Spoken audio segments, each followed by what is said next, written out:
জীবন কৃষ্ণ সাহা, সেই জীবন কৃষ্ণ সাহাকে আজ ফের গ্রেফতার করেছে এনফোর্সমেন্ট ডিরেক্টরেট। বিধাননগর মহকুমা হাসপাতাল থেকে যখন বেরোচ্ছেন সেই মুহূর্তে ছবি দেখতে পাচ্ছেন।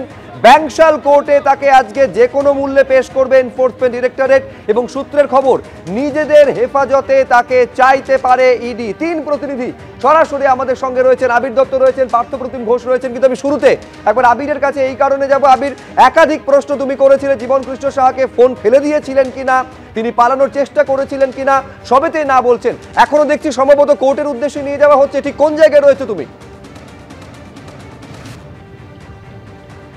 দেখো, একেবারে ব্যাংশাল আদালতের সামনে চলে এসছে।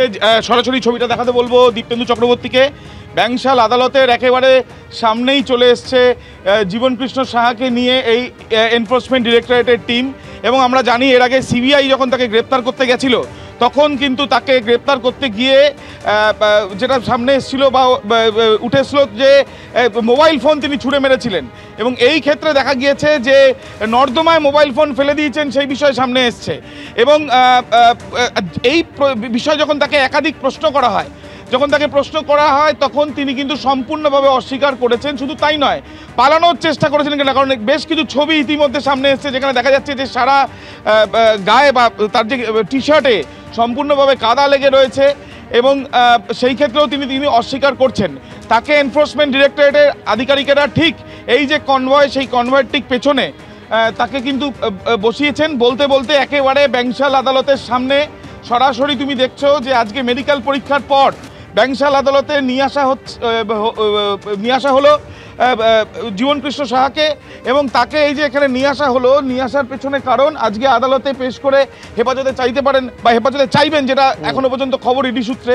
একেবারে আমি এইখানে আমাদের আরেক প্রতিনিধি পার্থপ্রতিম ঘোষের কাছে যাব। অর্থাৎ পার্থ, আজকে পেশ করা হবে জীবন কৃষ্ণ সাহাকে, ঠিক কোন কোন যুক্তিতে আজকে হেফাজতে চাইতে পারে এনফোর্সমেন্ট ডিরেক্টরেট? কোর্টের সামনের ছবিটাও একবার তোমার ক্যামেরা দেখতে চাইবো পার্থ। কোর্টের সামনে একেবারে সম্পূর্ণ প্রস্তুতি নিয়ে রাখা হয়েছে এবং যে আর কিছুক্ষণের মধ্যে কয়েক সেকেন্ডের মধ্যে জীবন কৃষ্ণ সাহা তাকে নিয়ে ইডির আধিকারিকরা এসে পৌঁছাবেন এই ইডির যে বিশেষ আদালত রয়েছে নগর দায়ের আদালতে, সেখানে।